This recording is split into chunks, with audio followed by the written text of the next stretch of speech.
So we mentioned with COVID-19, there was a wide range of signs and symptoms that could happen, from completely asymptomatic to complications associated with pneumonia. And one of the reasons why some people experienced severe complications was related to the overactive release of chemicals that stimulate vasodilation in the body. So bradykinin is a chemical that induces vasodilation. So in some individuals, too much of this chemical was released, and the blood vessels in their lungs vasodilated too much. And what happened is, as the blood vessels vasodilate, we learned how they become more permeable or leaky, and fluid would start to leak in the tissue. And that's what was happening because of the excessive vasodilation within the blood vessels of the lungs.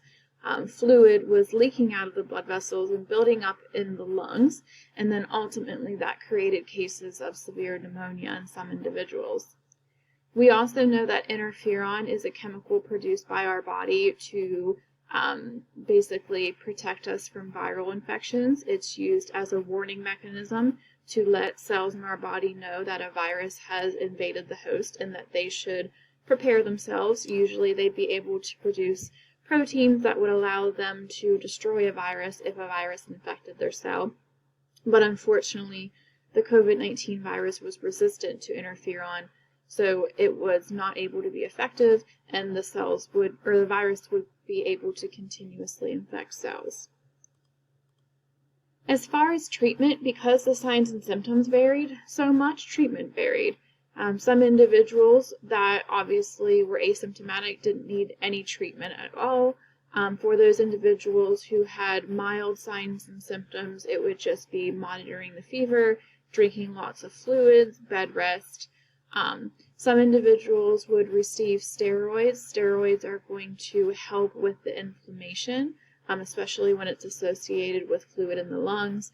But that you have to be cautious there, because when you give steroids to help with inflammation, steroids also lower the immune system, so there is a chance that the infection could get worse. So you have to be cautious when prescribing steroids.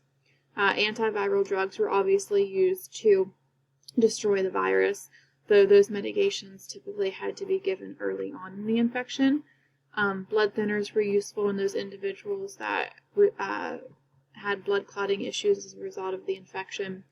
Convalescent plasma is basically antibodies that are produced in other humans and other animals as a result of a COVID infection in this case. So what they would do is they would extract those antibodies and then inject them into people that are currently infected. And then those antibodies would bind to the viral spikes and neutralize the virus. The virus cannot infect future cells, so that can stop the progression of the infection. And then obviously ventilation in those individuals who did have pneumonia, severe form of pneumonia. As far as prevention, I think we all remember the pandemic and its preventative efforts with the face masks and the social distancing. So that was done initially. Obviously now we have vaccines available, Moderna, Pfizer, Johnson & Johnson, Novavax. So we do have several vaccines that can provide protection against COVID-19. So the next disease is influenza, or the flu. So influenza is caused by the influenza virus. There's 3 different types of the influenza virus, all of which can cause the flu: influenza A, influenza B, and influenza C. Most often when an individual gets influenza, if they're otherwise healthy, the infection is going to stay in the upper respiratory system. If it stays in the upper respiratory system, you're going to get signs and symptoms like fatigue, headache, runny nose, cough, sore throat, fever, body aches, that type of thing. And that's usually self-limiting in the sense that you will make a full recovery just by getting rest at home. What we worry about, though, is if the infection progresses to the lower respiratory system. If influenza progresses to the lower respiratory system, it can allow for the release of chemicals that increase vasodilation within the blood vessels in the lungs, and that can cause the blood vessels to become permeable and start to leak fluid into the lungs, which ultimately can cause pneumonia. So if the infection proceeds to the lower respiratory tract, it can be quite serious because of the complication of pneumonia. So with the influenza virus, it is an envelope virus. So outside of its capsid, it has this additional layer called the envelope. And on this envelope, the influenza virus has two spikes. So the two spikes are hemagglutinin, which is the H spike, and then neuraminidase, which is the N spike. Influenza viruses are also RNA viruses, so their genetic material and their nucleic acid core is composed of RNA.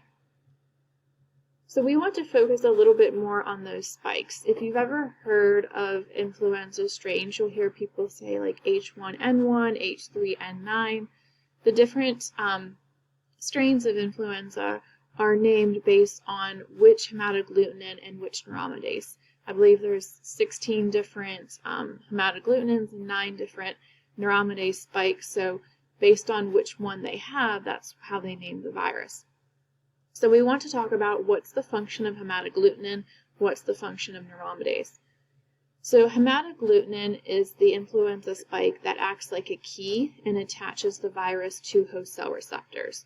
So when the influenza virus gets into our respiratory system, the hemagglutinin spike is going to attach to receptors on our respiratory cells.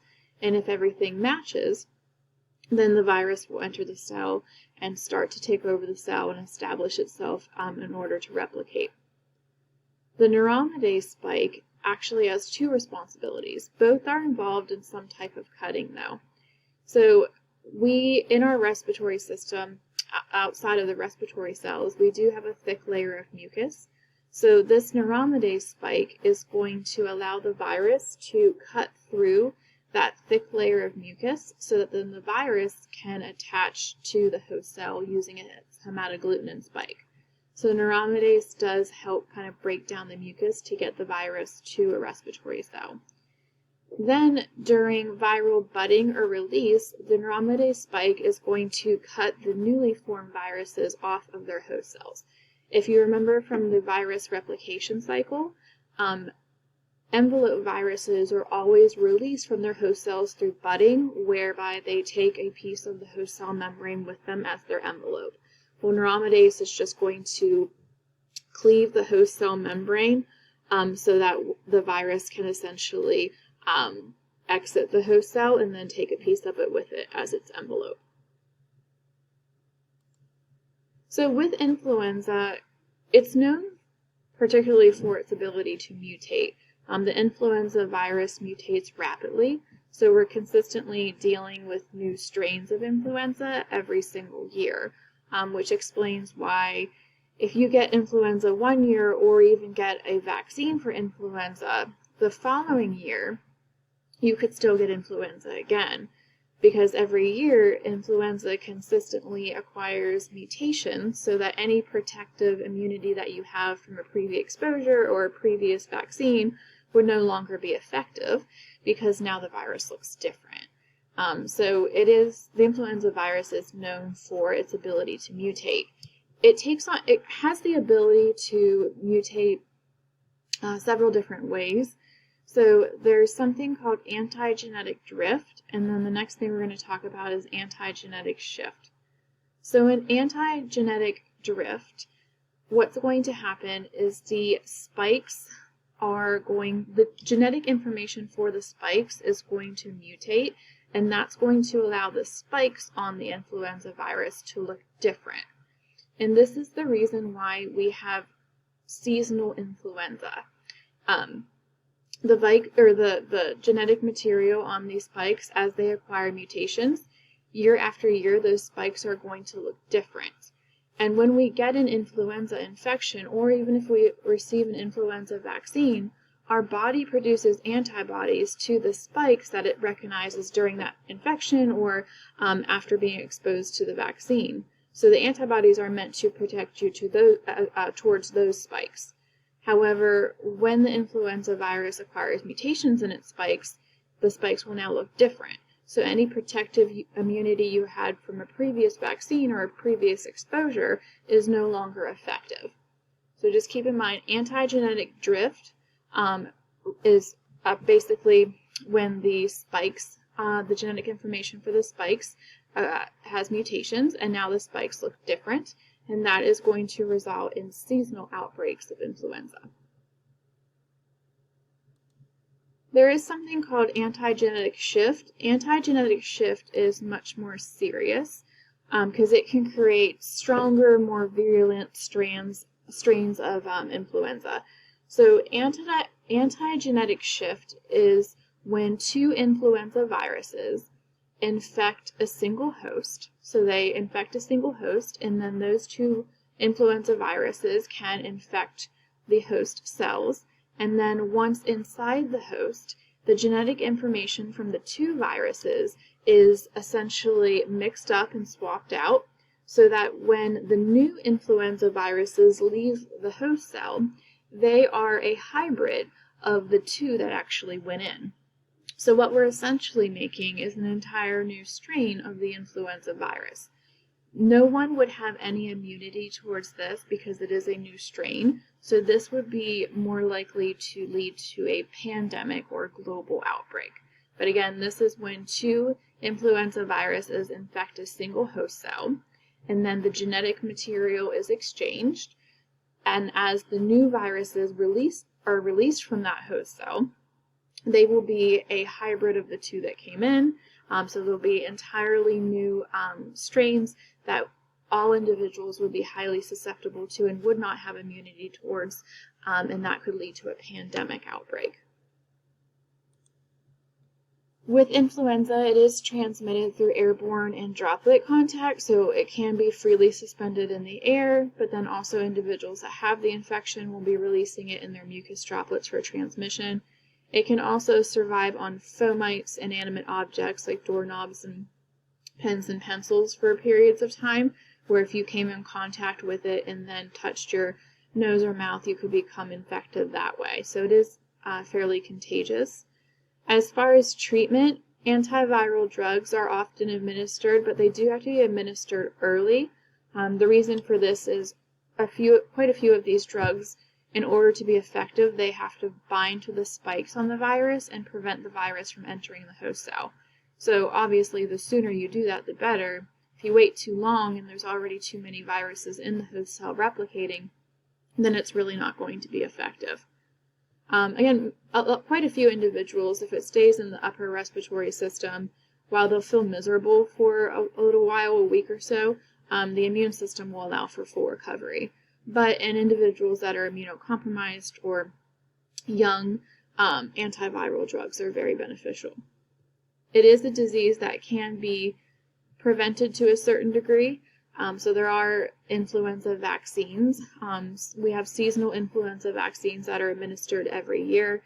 The CDC recommends that anyone above the age of 6 months receives an influenza vaccine. And while these are great and they do lessen the chance that you'll get influenza, there is still a chance that you will get it, though, even if you were vaccinated.